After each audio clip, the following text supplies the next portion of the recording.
भक्ति दान गुरु दीजियो देवन के देवाऊ। भक्ति दान गुरु।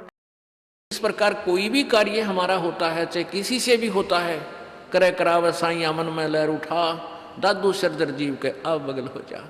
आपके मन में भी नहीं आएगा कि इस व्यक्ति ने मेरा काम कर दिया। जब आप ज्ञान से परिचित हो जाओगे, आपको केवल परमात्मा ही याद आएगा। भगवान मेरे परमात्मा ने ऐसा किया, दाता आप बिना हो ही नहीं सकता थे।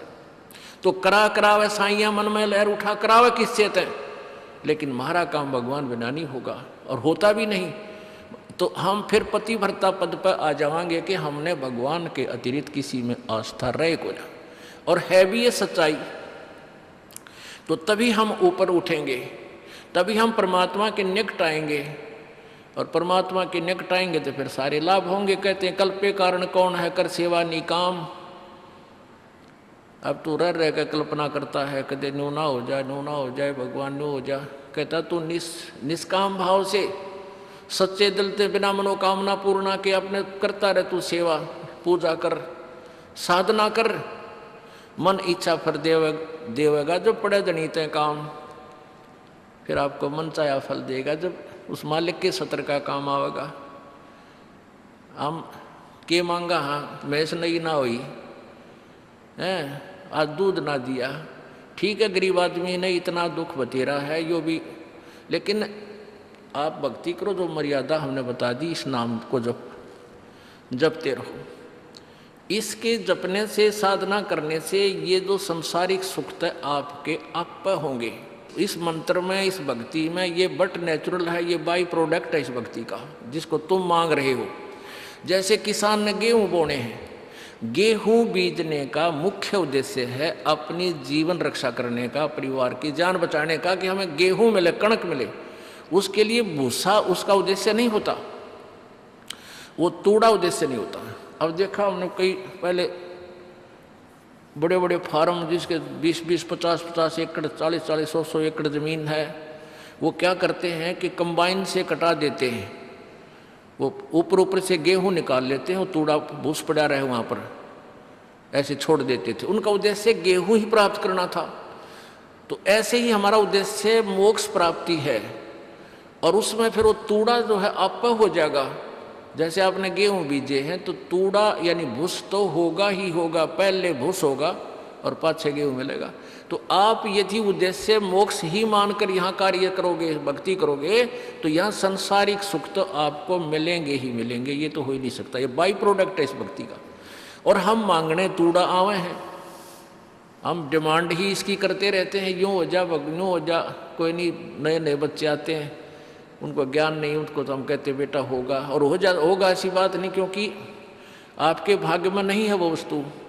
भाग्य में नहीं रही, प्रारब्ध में नहीं रही, तो आपत्तियां आई आपके ऊपर, पाप कर्म आपके बढ़ गए, तो परमात्मा कुछ फर्स्ट तो आपको अपने कोटे में तय आपको देगा, कबीर भगवान देगा इस दास के माध्यम से, और आपको राहत मिलनी शुरू होगी, ताकि आपका दिल डटे कि ये परमात्मा है या कबीर भगवान है हमारा।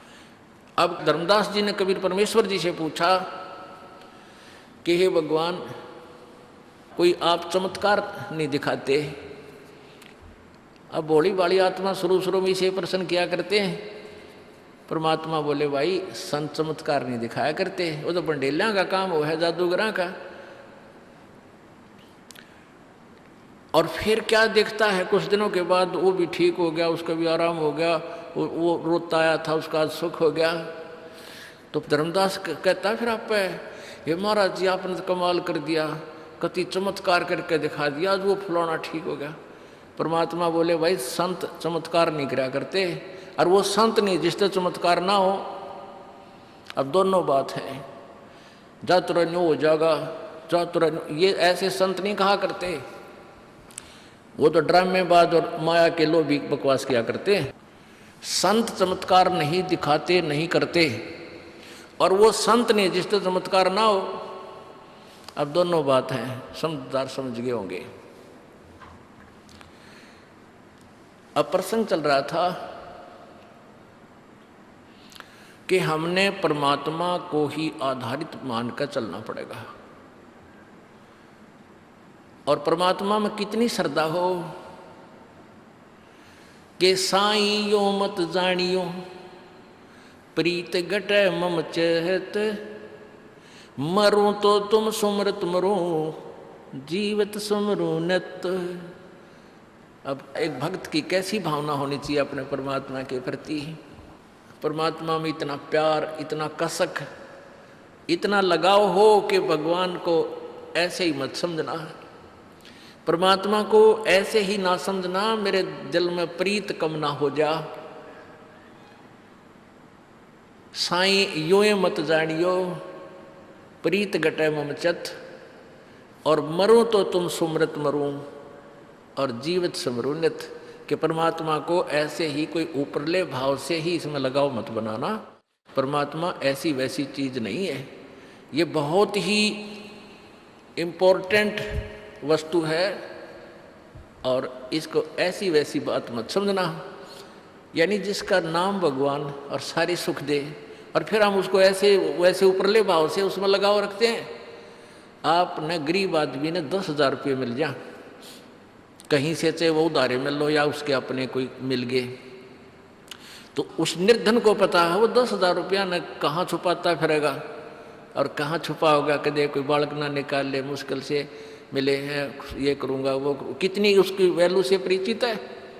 और हम भगवान हमें कितना सुख देता है उसकी वैल्यू से हम परिचित नहीं है, इसलिए उसमें इतना लगाव, इतना जो ना हमारा संपर्क नहीं बन पाता। तो परमात्मा कहते हैं साईं यूं मत जानियो या प्रीत घटे मम चित, इसने ऐसे ही ना समझना भगवान को, नहीं तो फिर आपके हृदय में प्रेम कम हो जाएगा। और कहते हैं इतना लगाव करे, मरूं तो तुम सुमरत मरूं और जीवित समरू नित। कहते हैं परमात्मा में कितनी, उस सुमरन में परमात्मा से कितना लगाव हो आपका। जैसे चंद्रमा के साथ एक चकोर पक्षी का होता है, एक चकोर पक्षी होता है, वो कौवे के आकार का होता है, थोड़ा सा बड़ा इससे, और वो क्या करता है कि चंद्रमा जब उदय होता है तो उसका कलर लाल लाल होता है, तो वहीं से उसकी नज़र टिक जाती है पर पेड़ के ऊपर। वो ऐसे सूखे पेड़ पर बैठता है, जो ऐसी टहनी पर बैठता है कि चंद्रमा और मेरे बीच में बाधा ना हो जा। तो वो चंद्रमा जब उदय होता है वहाँ से चलता है ऐसे, तो उसकी नज़र ऐसे ही रहती है, ऐसे ऐसे। जब चंद्रमा शिखर में आता है तो ऐसे करने लग जाता है, और जब चंद्रमा इधर चला जाता है तो ऐसे होकर गिर जाता है, वो नीचे गिर जाता है, गिर के उसकी गर्दन टूट जाती है, और गर्दन टूटने के बाद भी पड़ा पड़ा अपने दुख की परवाह ना करके और चंद्रमा अस्त होने तक उसी में नज़र रखता है। कहते हैं ऐसा लगाव करो अपने परमात्मा से जैसे चांद चकोर है, तो पुण्यात्मा इस प्रकार परमात्मा पाया जाएगा। बोलो सतगुरुदेव की जय। मैं चाहे वहाँ टीवी फ्रीज में उसका लगाव नहीं बनता, क्योंकि उसको पता होता है ये मालिक के हैं, मेरे नहीं। और हम बालक जैसे हैं, हम इनको अपना मान बैठे हैं। जैसे आप जब यहाँ से मृत्यु को प्राप्त होगे तो उस समय आप किसी भी वस्तु को नहीं ले जा सकते, क्योंकि ये आपकी नहीं है। हाँ, जब तक आप इस होटल में हो इनका सदुपयोग करो, लेकिन परमात्मा की भक्ति करो जिस उद्देश्य से तुम होटल में रुके हुए हो। जैसे बाहर व्यक्ति जाता है, किसी कामवश जाता है, और वही बाहर किसी रेस्टोरेंट, होटल में, धर्मशाला में रुकता है, तो उस मूल उद्देश्य को छोड़कर उसी में लेटा रहे। उस समय सारे ठाठ जो है ना, घुटी सूटी भी लाएं, जार फिल्म देखें, जावर मूल काम न करे, नहीं तो कंगाल होगा वापस। इसी प्रकार आप जी एक होटल में रह रहे हो, जो भी आपको सुविधा प्राप्त हैं, जैसा भी आपने किराया भर रखा है होटल के मालिक को, वैसी सुविधा, वैसा ही कमरा, वैसा ही सब खान पान आपको दे रखा है। लेकिन आपका मूल उद्देश्य क्या है? चाहे कोई अच्छी सुविधा युक्त होटल में रुका हुआ है बिजनेसमैन,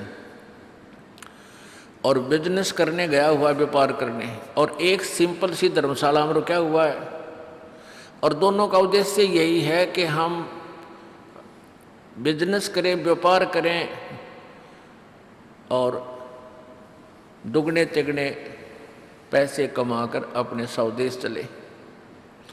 तो दोनों ही यदि बिजनेस ठीक कर रहे हैं तो दोनों ही लाभ बराबर प्राप्त कर सकते हैं। कहने का भाव यह है पुण्यात्माओं, चाहे कोई बड़ी कोठी में रह रहा है और कारों में चलता है, और चाहे गरीब आदमी एक सिंपल से मकान में रह रहा है, साइकिल भी कोई ना उसके पास, लेकिन उसको ये सौदा मिल गया है, ये बिजनेस करने को मिल गया है, ये नाम मिल गया है, दोनों कमाई करके दोनों धनी होकर जाएंगे। ये होटल से कोई लेना देना नहीं है। यहाँ की जो सुविधाएं हैं, ये जैसा पिछले जन्म में तुमने पुण्य किया है, पाप किया है, उन दोनों के आधार से आपको यहाँ दुख और सुख, धन और निर्धनता प्राप्त हुई है। तो अब परमात्मा परमेश्वर कबीर जी के चरणों में आने के बाद आप इस होटल में रहते हुए भी थोड़ी बहुत सुविधा चाहो तो और भी प्राप्त कर सकते हो, जिसके पास बिल्कुल ही नहीं हो, नहीं तो इसकी ज़्यादा इच्छा नहीं करनी चाहिए।